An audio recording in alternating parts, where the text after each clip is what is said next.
Hello, Chef Marcus Guiliano here. And Sway from Sway's Auto. And we are the Chef and the Apprentice Entrepreneur, the show about entrepreneurship from me, who knows a little bit about it, and Josue, who's learning about it. College student, entrepreneur, you got or rising entrepreneur, and you're taking entrepreneurship in class now, right? Yes. In college, and what kind of stuff are you learning there? Oh, I'm learning a lot actually. So they teach me about the legal stuff. They teach me about, well, this is how she says, teacher, professor. She says she calls it, she can teach us the good, the bad, and the ugly, because she's seen it all. She was actually running her own business for 15 years, and then she's done a lot of little things, and through now I've gotten a lot of experience, but not just through school, but because I get to see from right from the guy, you know, from people who actually run businesses and are successful with it. Does she know you have a podcast on this?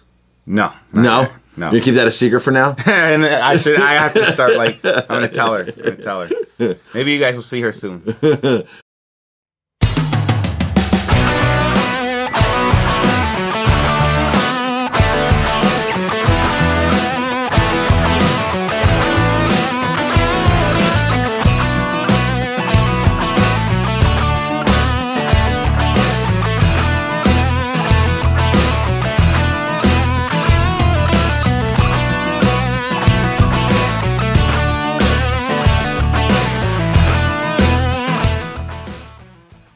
All right, let's jump into the first article, or the article for the show.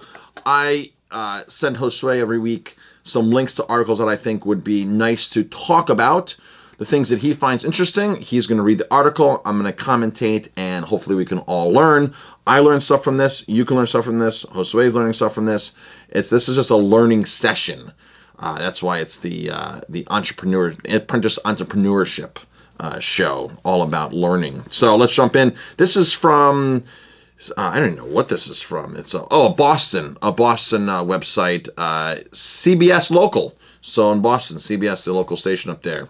So 6 practices for choosing a domain name for your small business website. If you don't have a domain name, if you don't have a website, you should have one, unless you have plenty of customers and you're under the radar and you don't want to grab more customers, or unless you're doing something illegal and illicit that you can't advertise what you're doing. But there are some businesses that I know that they're like, no, Marcus, we don't want a website. I have plenty of clients. I'm booked 8 hours of the day. You know, I'm a chiropractor. I'm this, I'm that. And my clients are word of mouth. I've been doing it for 20, 30 years, 40 years. Wow. And I don't need more business. I'm happy where I am. Okay, so you might not need a website.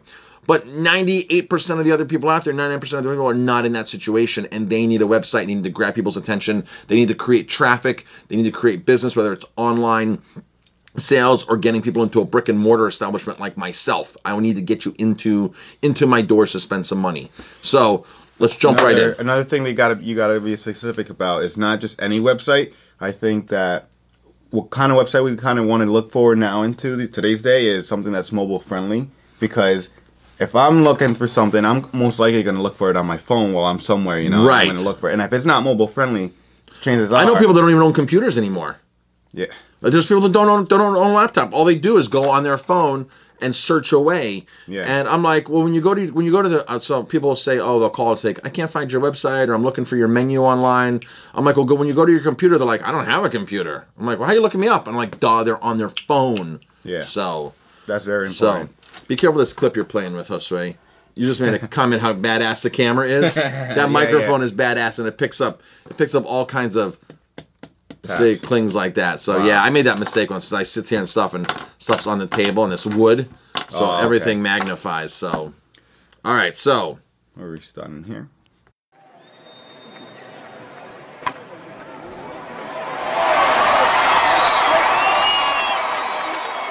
Do you hit home runs in your business as often as you want? Do you know how Hall of Fame baseball players get to and stay on top of their game? The answer is not just raw talent and hard work, it's also superior coaching. Make your business more profitable starting today with great coaching. Discover the tips, insights, and action steps of successful entrepreneur, activist, author, and Forbes Business Council contributor Marcus Guiliano. Begin your journey to greater success by reading 50 Mistakes Business Owners Make. Learn more by going to 50mistakes.com now. That's the number 50mistakes.com. Hit more home runs with your business. Visit 50mistakes.com today. Okay, so it's important to pick the right business name and equally important to choose a great domain name for your business website. It is one piece of making a business competitive. It targets the right audience and it helps attract long-term customers. This name becomes the hallmark of your business identity, influences your customers' view of your company, and attracts possible new clients. So now when I opened up in 2003, the web wasn't as prevalent in 2003. We didn't have online rating systems. It wasn't as prevalent. And I wasn't thinking back then of naming my business to correspond with my domain name, to correspond with my keywords. And now I know all that stuff. So if I had to do it again, my name of my business would be a little different. Be a little different now. And I've changed over some of the other businesses and other websites that I built over the years to everything to coincide. So, all right, what's step one? Keep it simple. Says it's best to keep the domain name simple and easy for clients to remember. The spelling of words needs to be within the common knowledge of the customer's base. It is good to avoid using text ease and in the domain name. For example, instead of you, it's better to spell out the word you. So here's my biggest mistake. Aroma Time Bistro. People want to spell time as T-I-M-E, which is, and it's really T-H-Y-M-E, like the name of the herb, Aroma Time Bistro. So one of the things that people do is they don't know that. So every time I give somebody a website, I say it's Aroma Time like the herb, T-H-Y-M-E, and I emphasize that H because they're going to put T-I. I'm like T-H-Y-M-E. Now, if I was smart enough back then, I would have bought Aroma Time, T-I-M-E as well, and connected the two. I don't know if it was available back in 2003 when I set my website up, but if it was, it's not available anymore. But if it was, that's what I should have done. So when people type in Aroma Time, T-I-M-E, they would have still found my website. I can't imagine over the years how many people have not found my website because of that misspelling. My other website, 50 Mistakes, F-I-F-T-Y, or 50, when I give out the domain name, I spell it out. It's 50mistakes.com. Some of my other websites too, I got to actually reiterate to them how the spelling is. People just start typing stuff in and they don't know. Yeah. They're like, I can't find your website. And I got a great website, but they can't find it. So. And then there's also those who look for it, they don't find it, and they just don't hear from them. So it's risky. You don't hear them. So let's see what the article says. Keep saying, and then I'll keep adding my commentary. Second point is relevant to the business. The best domain names are relevant to the business. It is good to include what the business is about in the domain name. If it is a plumbing business, for example, it would be good to include the word plumbing in the domain name.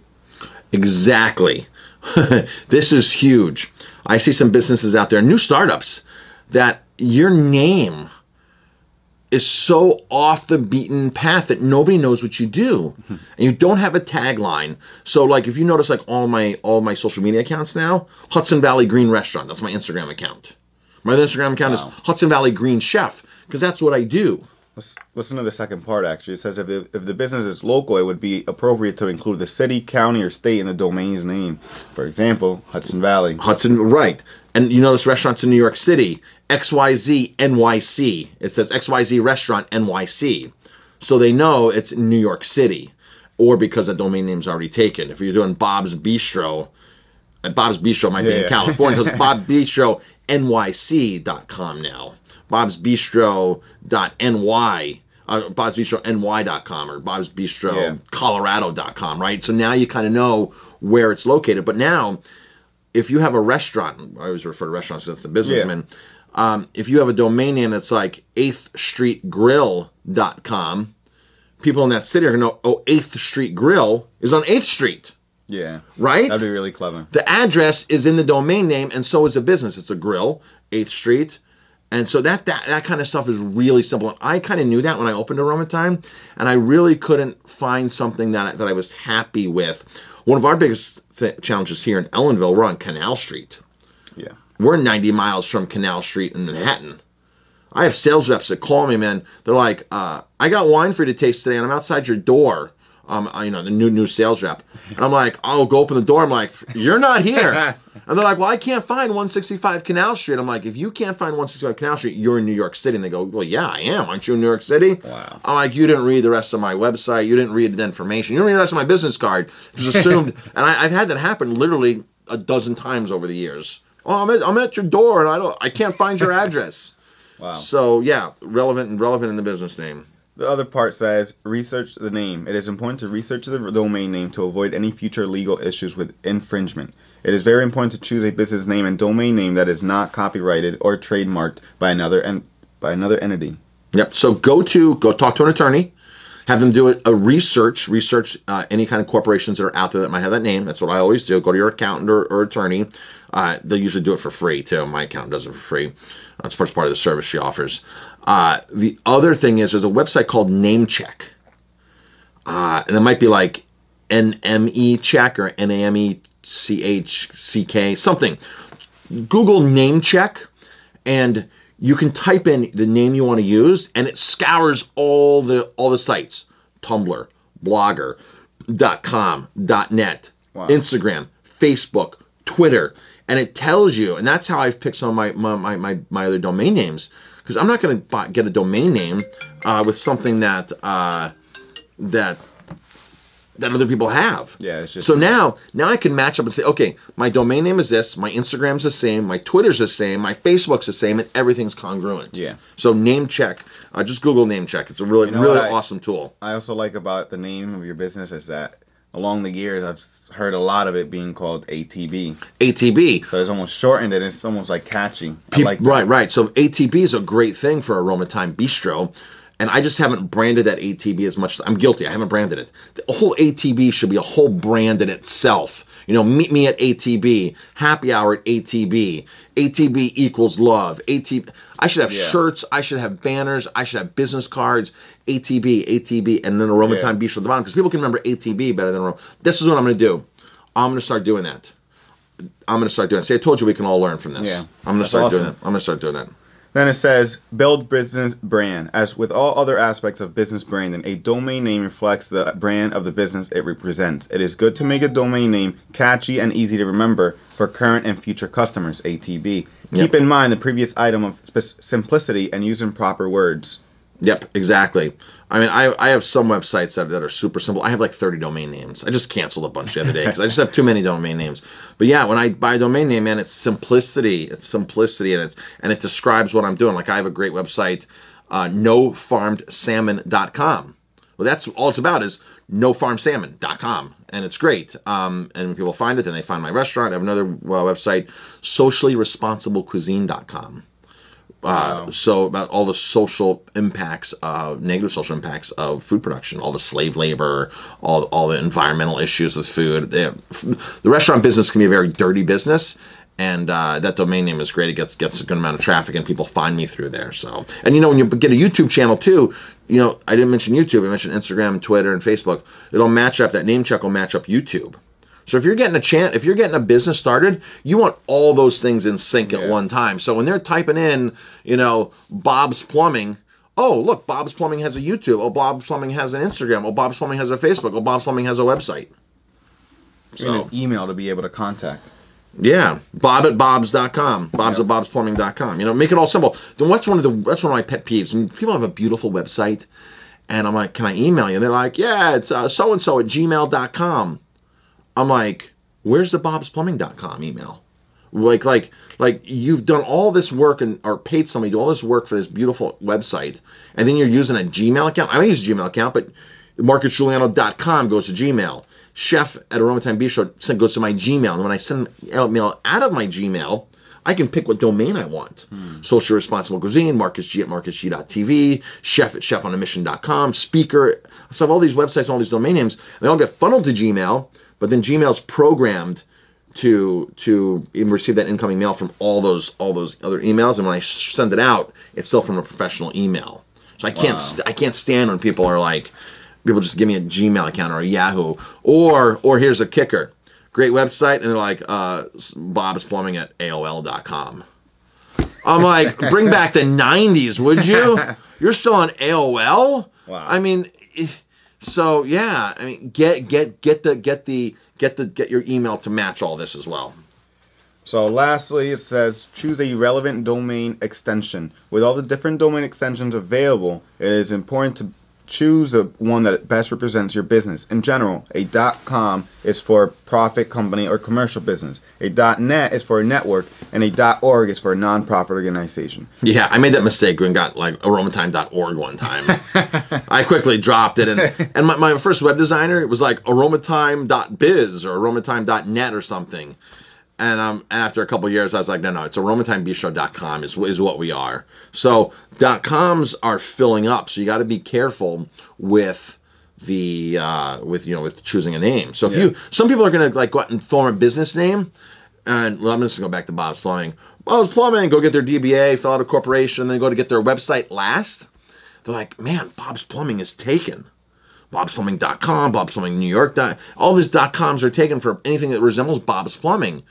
And it's like, that's not a good business choice. So I have a .tv extension on one of mine. It's more expensive. It's like $40 a year, .tv. But when you put Marcus at marcusg.tv, when they email me like that, they're like, man, this guy's on TV. What's he doing? Is he like, who is he? Who is he? And it kind of throws people, and that's what the impression I want to give. It's .tv. Or you could be a little tricky, and I could have a website like aromatimetv.com. It doesn't have to be aromatime.tv. It can be aromatimetv.com.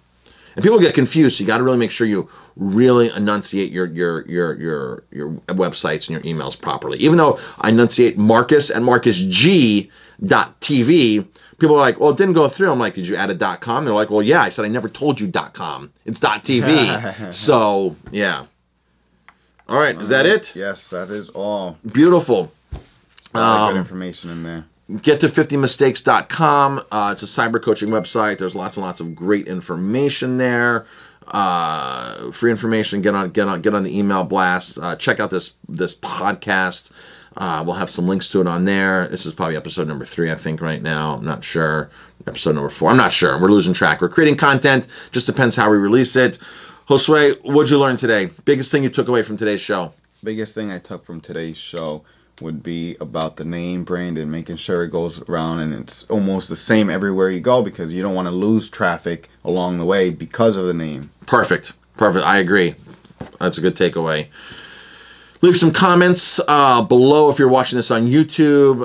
If you're on another network and watching it, if you can leave a comment, leave a comment. We love comments. We love questions. We'll be happy to answer away. Talk to everybody later. This program is sponsored by Aromatime Bistro, green-minded since day one. Aromatime Bistro is the first green-certified restaurant nestled where the Catskill Mountains meet the Hudson Valley. Owned and operated by executive chef Marcus Guiliano, who is named by OneGreenPlanet.org as one of the top 5 food activists making a change. Offering options for all palates and the food sensitive, Aromatime Bistro delivers locally sourced fare from succulent salads, vegetarian dishes, and sustainably sourced meat and seafood to an outstandingly stocked wine cellar and bar. Warm, inviting, feels like coming home. Think Aromatime Bistro for your next intimate dinner, celebration, or larger gathering.